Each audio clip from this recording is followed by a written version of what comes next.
Hi everyone, আসসালামু আলাইকুম। কেমন আছেন সবাই? আশা করি সবাই ভালো আছেন। আলহামদুলিল্লাহ আমিও ভালো আছি। তো আজকে আমি আপনাদের সাথে আমার একটা ডেইলি ব্লগ শেয়ার করব। তো আশা করি আপনাদের কাছে আমার ভিডিওটা ভালো লাগবে। যদি আমার ভিডিওটা ভালো লাগে তাহলে আমার চ্যানেলটা সাবস্ক্রাইব করে আমার ভিডিওতে লাইক দিয়ে পাশে থাকবেন। ধন্যবাদ সবাইকে। তো আমি ফার্স্টে ঘুম থেকে উঠে আমার জানলাগুলো খুলে দিয়েছি রুমে আলো প্রবেশ করার জন্য।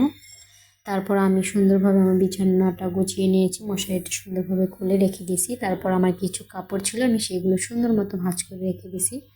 তারপর আমি আমার বিছানাটা গুছিয়ে নিয়েছিলাম।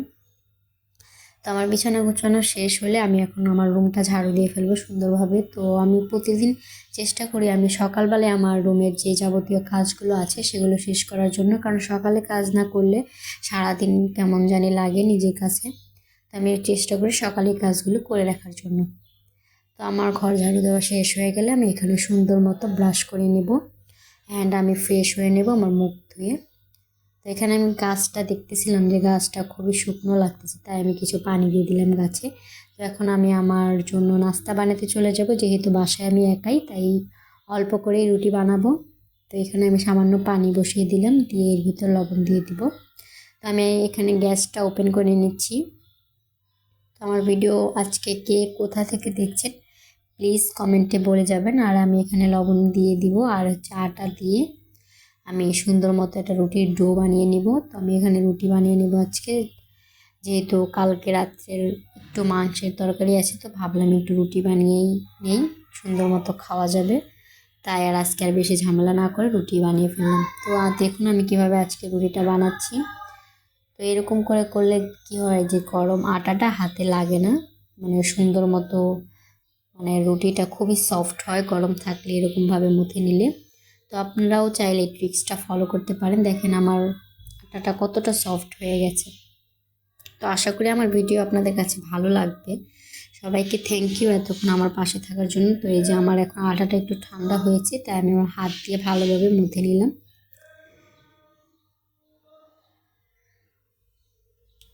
যদি আমার ভিডিও ভালো লাগে তাহলে প্লিজ আমার চ্যানেলটা সাবস্ক্রাইব করে পাশে থাকবে।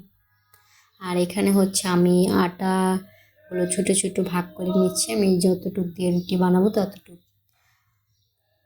তো এখানে আমার মোট 5টা না 6টা রুটি হয়েছিল মেবি, আমার খেয়াল নেই। তো এখানে আমি রুটিগুলো ভেজে নিচ্ছি।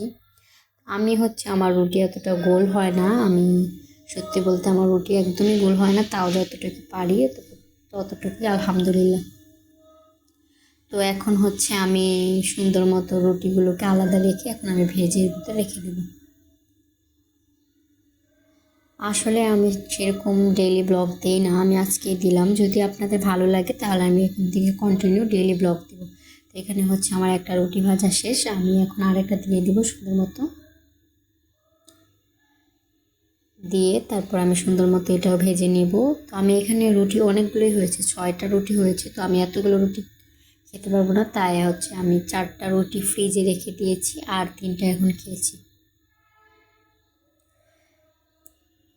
আমার এরকম রুটি বানাতে প্রচুর ঝামেলা লাগে, তাই আমি মাঝে মধ্যে একসাথে অনেকগুলো রুটি বানিয়ে এইভাবে আমি ফ্রিজে রেখে দিই। তো আপনারাও চাইলে ফ্রিজারে সংরক্ষণ করতে পারেন। এটা আপনি রুটি বানিয়ে যতটুকু মনে চায় ততটুকু রুটি বানিয়ে এইভাবে বক্সে করে রেখে দিলে একদম 1 মাস আপনি খেতে পারবেন, খুব ভালো থাকবে রুটিগুলো। তো আমি এখানে এই যে ফ্রিজ আছে, আমি ফ্রিজে আমার রুটিগুলো রেখে দিয়েছি।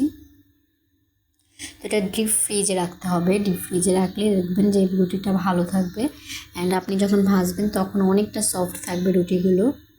তো এই তো আমার রুটি বানানো শেষ, দেখেন রুটিগুলো কত সফট হয়েছে। তো এখানে আমি আমার জন্য তরকারি নিয়ে নিচ্ছি। এই যে কালকে রাত্রের মুরগির মাংস ভুনা করেছিলাম সেগুলোই ছিল, তো সেগুলো দিয়ে আজকে সকালে নাস্তাটা করে ফেলতেছি। এখন আর আলাদা করে রুটির জন্য কোনো কিছু বানানোর এনার্জি নেই। তো এই যে আমার নাস্তা রেডি হয়ে গেছে, এখন আমি নাস্তা খেয়ে ফেলবো। আজকে সকালে শুধু রুটি আর পানি দিয়ে নাস্তাটা সেরে ফেলছি, আর বেশি কিছু ঝামেলা করে নেই যেহেতু বাসায় একাই আছি আমি। তো এটা আমার খাওয়া দাওয়া মোটামুটি কমপ্লিট।